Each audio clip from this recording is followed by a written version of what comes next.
It was amazing. The windows were just so gloriously colourful, so beautifully painted. I mean, the colours just screamed out at you.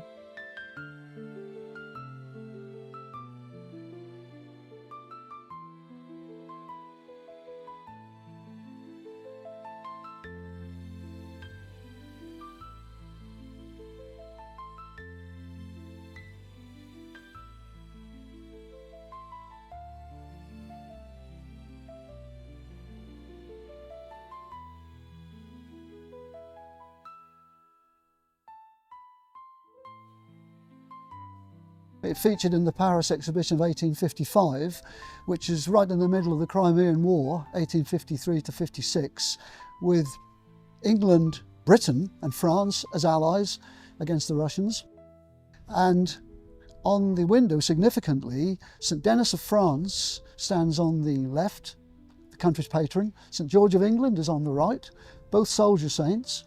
And in the background there's a 16th century pavilion which represents the Field of the Cloth of Gold, an event held in May 1525 when Henry VIII met Francis I of France, and they spent 17 days talking and jousting and drinking considerable quantities, I would guess, as a kind of a peace movement between the two countries, which didn't really come off.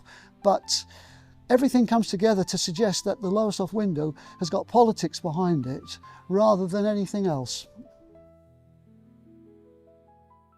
When the window was unveiled on the 6th of March 1860, the rector of Lowestoft, Reverend Cunningham, sang the praises of Peter and all he'd done for the town, and hoped that the people of Lowestoft, seeing the window, would be reminded of the input that Peter had in the growth of Lowestoft in the early 1800s.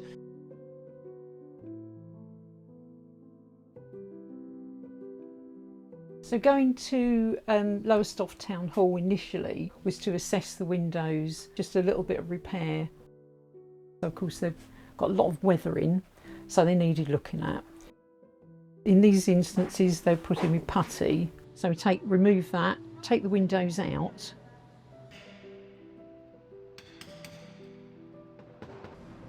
Stained glass was lovely. It was quite a different type of window. It was very detailed, a lot of enamel on it, so it was a mix between a proper stained glass window and there was a lot of enamels, which is quite interesting to see because it looks more like a painting. So it was very, very beautiful window. Some of the chain mail that was painted was excellent, and yeah, it was very good. It's in fairly good condition, to be honest. I would say it was probably re-leaded. You could see where there was break points before, so they've done re-leads to fix the cracks. We might just take that lead out and resin it to completely take away the lead line.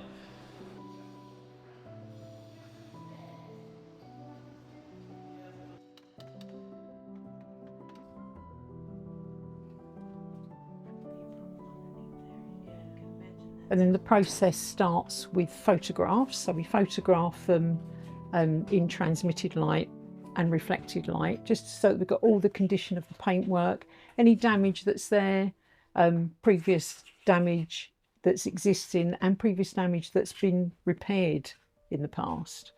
So we take the rubbings, we make lots of notations on where all the damage is, what the lead sizes are, all that kind of information. This glass is quite thin, so we remove the leads very carefully, clean all the edges off, all the cement, the lead-like cement, and once that's done, we go through the process of re-leading them on those rubbings that we made earlier, so that we get the exact positions of the glass. If the glass needs repair, we will do what we call edge bonding, so it's to put the pieces of glass together like that. So we will endeavour to do edge bonding, probably with silicone or a resin, and then any little bits of missing paintwork that's on the edge of the glass, we'll paint those with our special cold paints.